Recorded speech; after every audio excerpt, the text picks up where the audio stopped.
Deputi Kepala Perwakilan Bank Indonesia Provinsi Papua Tommy Andreas menjelaskan dari sisi volume transaksi maupun nominal transaksi non-tunai dengan menggunakan aplikasi QRIS di Papua, Bank Indonesia sudah melampaui target atau over target. Untuk itu pihaknya memohon bantuan media agar dapat mengajak masyarakat untuk menggunakan QRIS, terutama bagi masyarakat yang belum menggunakan QRIS. Sementara untuk volume QRIS walaupun tidak ditargetkan, akan tetapi dilihat dari tahun yang lalu, pencapaiannya meningkat drastis, di mana tahun 2022 volumenya hanya mencapai 144 miliar, di tahun 2023 mencapai 470 miliar rupiah, sehingga meningkatnya 3 kali lipat lebih. Namun demikian diakuinya secara nasional, peringkatnya masih terbilang rendah dibandingkan daerah lainnya di Indonesia.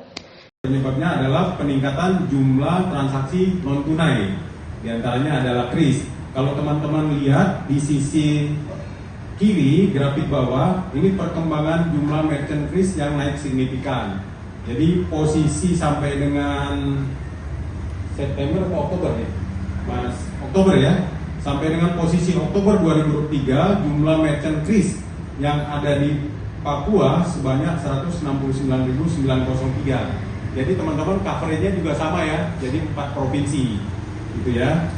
Kemudian untuk transaksi jumlah transaksinya itu di tahun 2023 sampai dengan Oktober aja itu mencapai 2 juta transaksi. Nah ini meningkat 2,7 kalinya dibandingkan dengan transaksi tahun 2022. Ini nggak ada, nanti teman-teman catat aja, sebanyak 720.000. Jadi dari Januari sampai dengan Desember 2022, volume transaksi QRIS di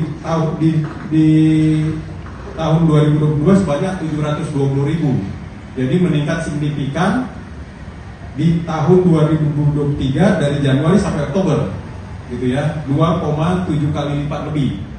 Itu yang grafik tengah. Kemudian dari sisi diakuinya penggunaan QRIS di Provinsi Papua tertinggi masih berada di wilayah perkotaan seperti kota atau Kabupaten Jayapura dan Kerom. Sementara daerah lainnya masih terkendala dengan infrastruktur seperti jaringan telekomunikasi di beberapa wilayah Papua. Masih susah signal terutama di wilayah pegunungan.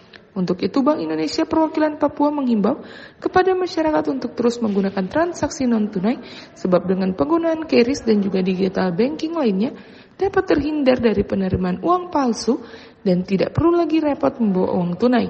Dari Jayapura, Papua, Yesi Riani, JTV mengabarkan.